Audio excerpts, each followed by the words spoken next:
নাহমাদুহু ওয়া নুসাল্লি আলা রাসূলিহিল কারীম আম্মা বাদ। জামায়াত ইসলামীর বিরুদ্ধে বরাবরই গুরুতর যে অভিযোগটি উত্থাপিত হয় সেটি হচ্ছে যে তারা আবুল আলা মওদুদীকে অনুসরণ করেন, তার আদর্শ তারা মানেন এবং তাকে তারা ফলো করেন। আর আবুল আলা মওদুদীর চিন্তা চেতনা, দর্শন, আকীদা, বিশ্বাস, তার লিখনী, তার বই পুস্তকের মাঝে ভ্রান্তি, বিভ্রান্তি, গুমরাহি এবং মারাত্মক ধরনের ভুল এর উপাদান রয়েছে। সেজন্য ওলামায়ে কেরাম আবুল আলা মওদুদীর বই পুস্তকগুলোর ব্যাপারে উম্মাহকে বরাবরই সচেতন করেন এবং এই কারণেই জামায়াত ইসলামীকে ওলামায়ে কেরাম পথভ্রষ্ট বা আবুল আলা মওদুদীর অনুসরণকারী দল হিসাবে তাদেরকে গুমরাহির ভেতরে আছে বলে মনে করে থাকেন। তো এই অভিযোগ যখনই উত্থাপিত হয় তখন জামায়াতে ইসলামীর নেতারা মুখ পুছে অস্বীকার করে ফেলেন যে না না, আবুল আলা মওদুদী কে? মওদুদী আবার কে? মওদুদীর বইয়ের সাথে জামায়াতের কি সম্পর্ক? মওদুদীর ভুল মওদুদীর বইয়ের ভেতরে, জামায়াতে ইসলামী কেন মওদুদীর বই পুস্তকের ভুলের দায়ী দায়িত্ব নেবে? খুবই বাহ্যিকভাবে মনে হয় খুবই যুক্তিসঙ্গত কথা যে মওদুদীর ভুলের দায়ভার কেন জামাতে ইসলাম নেবে। স্পষ্টভাবেই তারা মুখ পুছে অস্বীকার করেন যে জামায়াতের সদস্যরা বা আমির বা দল মওদুদীকে তারা আকীদার ইমামও নাকি মানেন না, তারা ফিকহের ইমামও মানেন না, তাফসীরের ইমামও মানেন না, মওদুদীকে তারা মানেনই না, এমনকি ভাবটা এমন যে মওদুদীকে তারা চিনেও না, এমন একটা ভাব। তো এটা হচ্ছে আসলে ওই আখেরাতে যখন আল্লাহ সুবহানাহু ওয়া তাআলা কাফেরদেরকে পাকড়াও করবেন, অপরাধীদেরকে পাকড়াও করবেন, তখন অপরাধীরা বলবে যে আমাদের নেতা শিখাইছে। তখন নেতা অনুসারীদেরকে অস্বীকার করবে, আবার স্বার্থের জন্য অনুসারীরাও নেতাকে অস্বীকার করবে। আমি আবার জামাতকে বলছি না যে তারা কাফের বা কুফরির মধ্যে নিমজ্জিত, কিন্তু বিষয়টা হচ্ছে স্বার্থের কারণে ক্ষেত্রবিশেষ জামায়াত তাদের প্রতিষ্ঠাতা আবুল আলা মওদুদীকে সম্পূর্ণ অস্বীকার করে ফেলে। কিন্তু আসলে সেটা কতটুকু বাস্তব এটা আজকে আমরা একটু বিশ্লেষণ করে দেখব। তার আগে আরেকটা দৃষ্টান্ত আপনারা সামনে রাখুন, তাহলে জামায়াতের এই কথার মার প্যাচটা বুঝতে আপনাদের একটু সহজ হবে। যেমন বিগত সরকারের আমলে, আওয়ামী লীগ সরকারের আমলে ছাত্রলীগের কুকীর্তি যখন চারদিকে খুবই ছড়িয়ে পড়ল এবং সমালোচনার জায়গা করে নিল, মিডিয়াতে বারবার এগুলো আসতে থাকলো, তখন দেখলাম যে ওবায়দুল কাদের বলল যে ছাত্রলীগ এর সাথে আওয়ামী লীগের কী সম্পর্ক? সাংবাদিকরা বলল আওয়ামী লীগের অঙ্গ সংগঠন। তখন ওবায়দুল কাদের বললেন যে আওয়ামী লীগের অঙ্গ সংগঠনের তো একটা তালিকা আছে, সেখানে এতগুলো সংগঠনের তালিকা আছে, সেখানে তো ছাত্রলীগের নাম নাই। ছাত্রলীগ তো আওয়ামী লীগের অঙ্গ সংগঠন নয়।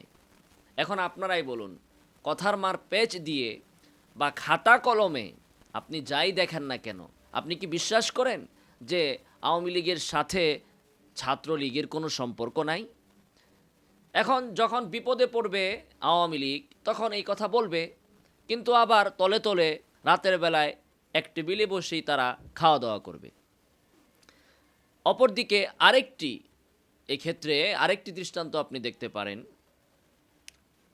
জামায়াতের যে ছাত্র সংগঠন ছাত্র শিবির, খাতা কলমে দলীয় কাগজপত্রে আমার মনে হয় যতটুকু আমি শুনেছি এবং তাদের থেকেই শুনেছি যে জামায়াতের ভিতরে এই কথা বলা নাই যে ছাত্র শিবির জামায়াতের ছাত্র সংগঠন, এবং ছাত্র শিবিরও বলে যে আমরা স্বয়ংসম্পূর্ণ স্বাধীন। ছাত্র শিবির করার পর যে কেউ জামাতও করতে পারে, ছাত্রলীগও করতে পারে, বিএনপিও করতে পারে, আমরা জামাতের অঙ্গ সংগঠন নয়। এখন এটা হচ্ছে তাদের মুখে এবং কাগজে কলমে, আইনে। এখন বাস্তবিক ফিল্ডে আপনি দেখেন ছাত্র সংগঠন কিনা, একটা আরেকটার সাথে ওতপ্রোতভাবে জড়িত কিনা, তাহলে আপনি বুঝবেন যে মওদুদীর সাথে জামাতের কোনো সম্পর্ক আছে কিনা। আসুন আমাদের গোলাম আজম সাহেবও নাকি স্পষ্ট ভাষায় বলেছেন, জামায়াত আমাদের আকিদার ইমামও না, ফিখের ইমামও না, তাফসিরের ইমামও না। এবং জামাত যখন কাউকে সদস্য হওয়ার জন্য দাওয়াত দেয় তখন এভাবেই তারা বলে। তখন আমার কাছেও কিছুদিন মনে হয়েছে, তাহলে জামাত করতে কি সমস্যা?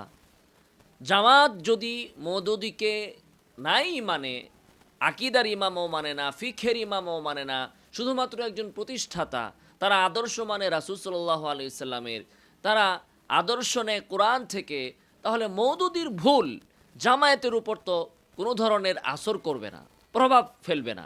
তাহলে আমি তো জামাতে যোগ দিতেই পারি, আমার উপর তো মওদুদীর কোনো আকিদা বিশ্বাস আসবে না। কিন্তু দুর্ভাগ্যজনক হলেও সত্য কথা যে জামায়াতের নেতৃবৃন্দ মানুষকে এ কথা বলে জামাতে ঢোকান যে জামায়াতের সাথে মওদুদীর এমন কোনো সম্পর্ক নেই, এবং মওদুদীকে তারা আকিদার ইমামও মানেন না, ফিকহের ইমামও মানেন না, কোনো কিছুই মানেন না। মনে হয় যে মওদুদীকে তারা চিনেনই না। কিন্তু এই কথা বলে একজন সরল মনা মুসলমানকে জামায়াত ইসলামের ভিতরে ঢুকানোর পর তার মাথা থেকে পাও পর্যন্ত, তার পুরাটা দেহে, পুরাটা অঙ্গে, তার রগ রেশায়, তার আঙ্গুলে, তার নখে, এমনকি তার মাথার চুলের গোড়ায় পর্যন্ত তারা মওদুদীর ইনজেকশন দিয়ে দেয়। মাথা থেকে নিয়ে পা পর্যন্ত তারা মওদুদীর মলম লেপে দেয়। জামায়াতে ঢোকার পর মওদুদীর আকিদা, বিশ্বাস এবং চিন্তা চেতনার বাহিরে অন্য কিছুই আর তার চোখে পড়বে না। ঢোকাবে কথা বলে যে মওদুদীর সাথে আমাদের কোনো সম্পর্ক নাই, ঢোকানোর পরে তাকে যা খাওয়াবে, যা গিলাবে, সবই হচ্ছে মওদুদী মওদুদী। দেখুন আমার সামনে জামায়াতে ইসলামের একটা সিলেবাস রয়েছে, রুকুন সিলেবাস। যদি আপনি চান তাদের সদস্য সিলেবাসও দেখতে পারেন, আমি সবগুলোই দেখেছি কাছাকাছি। আপনিও দেখতে পারেন তাদের রুকুন সিলেবাস আছে, সদস্য সিলেবাস আছে। আমি অনলাইন থেকে দেখেছি। যদি এগুলো বাস্তব হয় তাহলে অবশ্যই এটা জামায়াতের একটি মহাপ্রতারণা বলেই বিবেচিত হবে। তো জামাত অনলাইন লাইব্রেরি এই ওয়েবসাইটে রুকুন সিলেবাস, শিক্ষিত সদস্য সিলেবাস খ, উচ্চ মাধ্যমিক ও উচ্চ শিক্ষিত ব্যক্তিদের জন্য। আল কোরআন, এখানে তারা আল কোরআনের ভেতরে প্রথম এনেছে সহি করে কোরআন তিলাওয়াত শিখা। খ, আল কোরআনের মর্মকথা, তাফহিমুল কোরআনের ভূমিকা, সৈয়দ আবুল আলা মওদুদী রাহিমাহুল্লাহ। তো দেখুন আল কোরআনের মর্মকথা, এটা আপনি কোত্থেকে পড়বেন? তাফহিমুল কোরআনের ভূমিকা থেকে। তাফহিমুল কোরআন মওদুদীর রচিত তাফসির, এবং সেখানে যে অসংখ্য বিভ্রান্তি আছে এটা ওলামায়ে কেরাম বারবার ধরেই দিয়েছেন, বলে দিয়েছেন, কিন্তু ঢোকানোর পরে আপনাকে এটাই প্রথমে তারা পড়ালো। গ নাম্বারে আছে তাফহিমুল কোরআন, সূরা আল ফাতিহা থেকে সূরা আনআম, প্রথম, দ্বিতীয়, তৃতীয় খণ্ড। এরপরে সূরা হাসর থেকে, এরকমভাবে বিভিন্ন অংশের তাফসিরের কথা বলা আছে। ওই সব অংশের তাফসিরগুলো আপনাকে পড়তে হবে তাফহিমুল কোরআন। মওদুদীকে কিন্তু তারা ইমাম মানেন না, তাফসিরের ইমামও মানেন না, ফিকহের ইমামও মানেন না, কিন্তু আপনাকে তাফসির পড়তে বলা হচ্ছে মওদুদীর রচিত তাফসির। তারা বলতে পারতো যে তাফসির পড়বেন, সূরা ফাতিহা থেকে এই পর্যন্ত আপনারা তাফসির পড়বেন। ইসলামিক ফাউন্ডেশন থেকে প্রকাশিত আছে তাফসির, আরও অন্যান্য তাফসির আছে। যে সকল তাফসিরের উপর আপত্তি নাই ওই সকল তাফসিরের কথা তারা বলতে পারতো, অথবা তারা শর্ট একটা সিলেবাসও তারা লিপিবদ্ধ করতে পারতো বিভিন্ন তাফসির থেকে নিয়ে। না, তারা এখানে মওদুদীর তাফসিরটাকেই বাধ্যতামূলক রেখেছে। এরপরও কি আপনি বলবেন যে মওদুদীর সাথে তাদের কোনো সম্পর্ক নাই, তারা তাকে কিছুই মানে না? একটা মানুষকে মানা কিভাবে হয়? মুখে কি বলতে হবে তাকে আমি মানি, তাকে আমি মানি, তাকে আমি মানি, জিকির করতে হবে? নাকি বারবার খাতার ভিতরে লিখলে এটা মানা হবে যে মওদুদীকে আমি মানি, মওদুদীকে আমি মানি? এটা কি লেখা বা মুখে বলার নাম? একজন মানুষকে মানাতে হবে তার কথাটাকে যদি আমি গ্রহণ করি। তো আপনি তাফসির তারটা বাধ্যতামূলক করে দিয়েছেন। ওই তাফসির হুবাহু সে পড়ে সে এটাকে গ্রহণ করছে, তাহলে মানলেন না কিভাবে? আপনারা দলীয়ভাবে মওদুদীকে ইমাম কিভাবে মানেন না? জাতির সাথে এরকম মুনাফিকি, মিথ্যাচার, প্রতারণা, নাউজুবিল্লাহি মিন যালিক। এরপরে ওনারা দিয়েছেন মুখস্থকরণ, একটা ভালো কাজ, বিভিন্ন অংশ দিয়েছেন, এখান থেকে মুখস্থ করতে হবে। তার ভিতরে তাওহীদ সংক্রান্ত কিছু আয়াত দিয়েছেন, দাওয়াত ইলাল্লাহ, আন্দোলন, তারা যে ইসলামকে কোথাও কোথাও অপব্যাখ্যা করে সেগুলোর কিছু সূত্রপাত এখান থেকে হয়। আন্দোলন সংক্রান্ত আয়াত, সংগঠন সংক্রান্ত আয়াত, মনে হচ্ছে যে কোরআনে আপনাকে এভাবে সংগঠন করতে বলা হয়েছে, অথচ ইসলামের ভিতরে তো দলাদলি সম্পূর্ণই নিষেধ। দলাদলি করাই যাবে না, কারণ দলাদলি করলে আপনি দলকানায় হবেন। আপনার দলের ভেতরের কেউ যা কিছুই করুক না কেন আপনি সেটাকে সাপোর্টই করবেন, আর আপনার দলের বাহিরে যে যেটাই করুক, ভালো করলেও সেটাকে আপনি খারাপ দৃষ্টিতেই দেখবেন, তাই না? শেখ হাসিনা যখন বিদেশ সফর যেয়ে কারোর সাথে কোনো প্রেসিডেন্ট তাকে হাত বাড়িয়ে দিয়েছে, তো তিনি বাধ্য হয়ে হাত বাড়িয়ে মুসাফা করে ফেলেছেন, সেটাকে বড় বড় করে পোস্টার লাগিয়ে দিয়ে এটাকে প্রচার করেছেন আপনারা, আমরাও করেছি। এখন জামায়াতের আমির যখন তার দিকে একটা মহিলা দৌড়ে আসলো কান্নাকাটি করতে করতে, আর তাকে জড়িয়ে দিল, জামাতের আমিরও জড়িয়ে ধরলেন, এটাকে আপনারা বললেন যে মহিলাকে কি সে ঠেলে দিবে, দূরে ফেলে দিবে? ইসলাম কি নারীকে অপমান করতে বলছে? এখন যদি তাকে উনি দূরে ঠেলে দিতেন তাহলে তার অবমাননা হতো। তো শেখ হাসিনার ক্ষেত্রে কেন এটা বলেন না? একটা প্রেসিডেন্ট তাকে হাত বাড়িয়ে দিচ্ছে মুসাফা করার জন্য, ইসলাম কি বলছে কোনো মানুষকে অপমান করে তার হাতকে ফেলে দিতে, দূরে ঠেলে দিতে?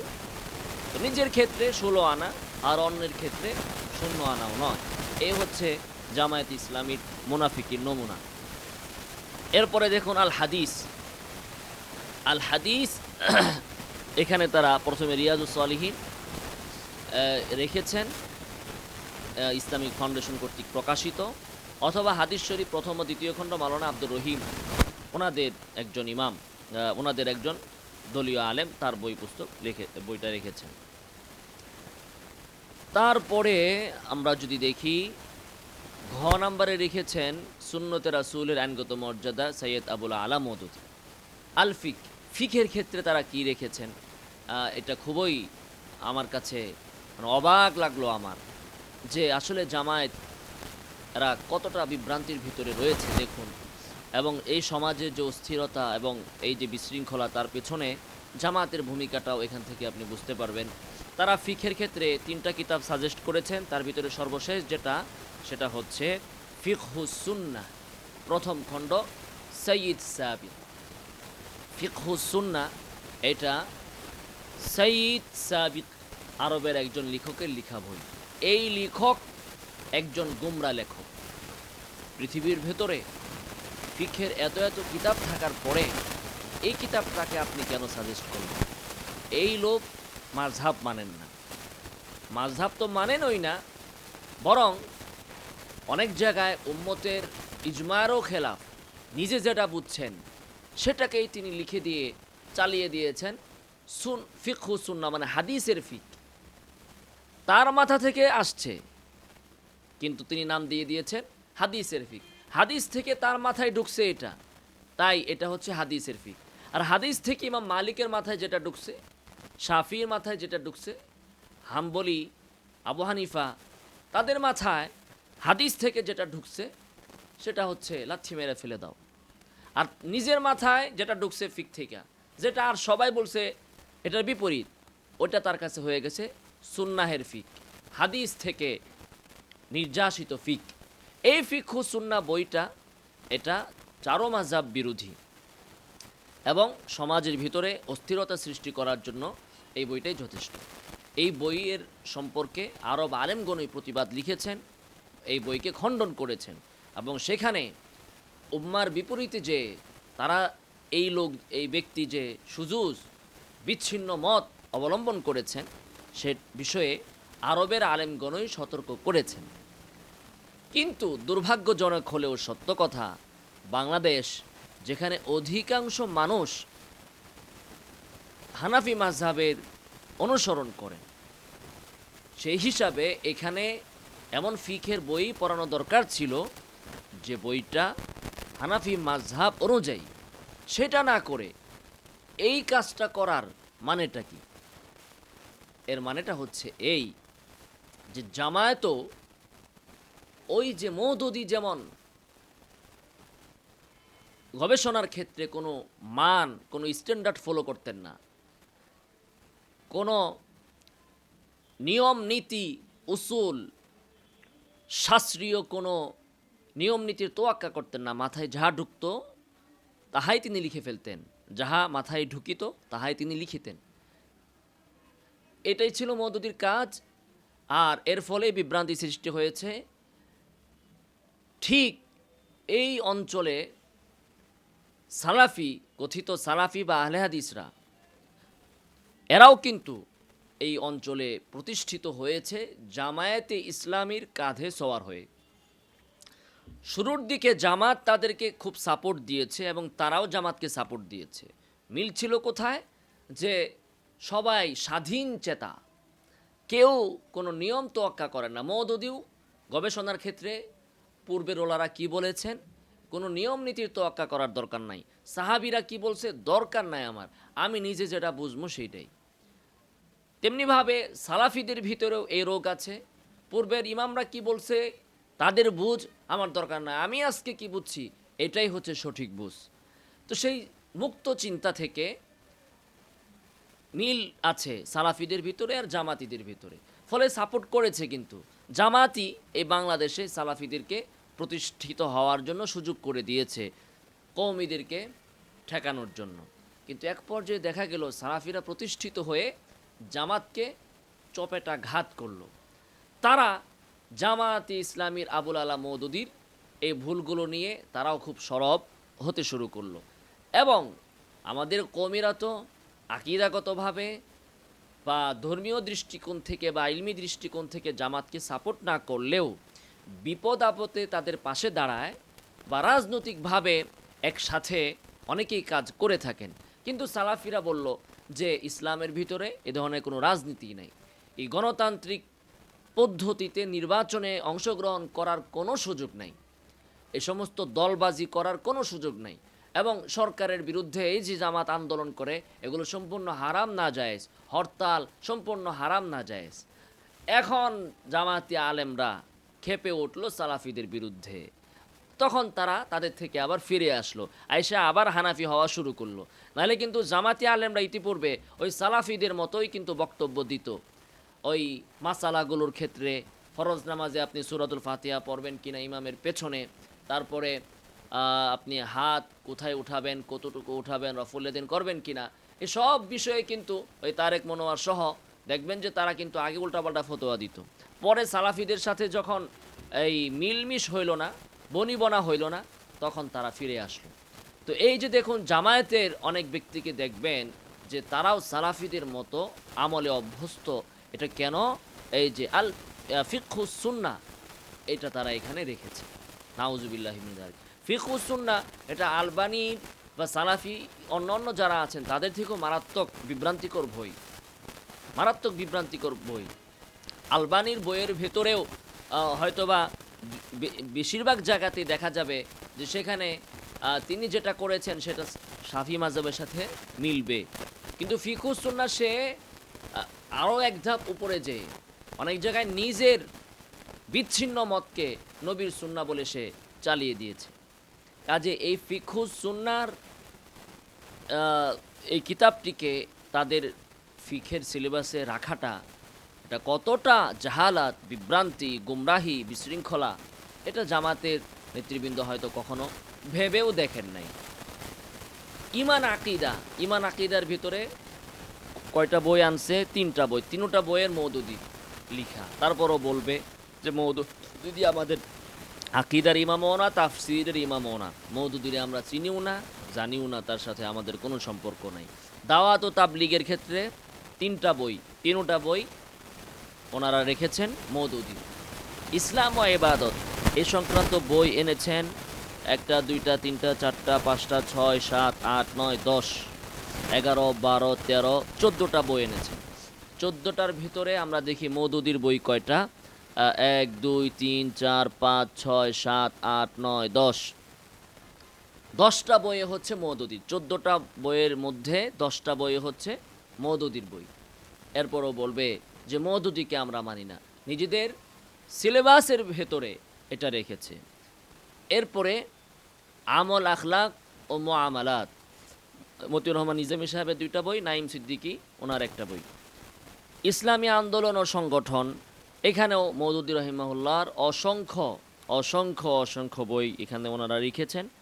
পারিবারিক জীবন ও সামাজিক সম্পর্ক, এখানেও মওদুদীর বেশ কয়েকটি বই আছে।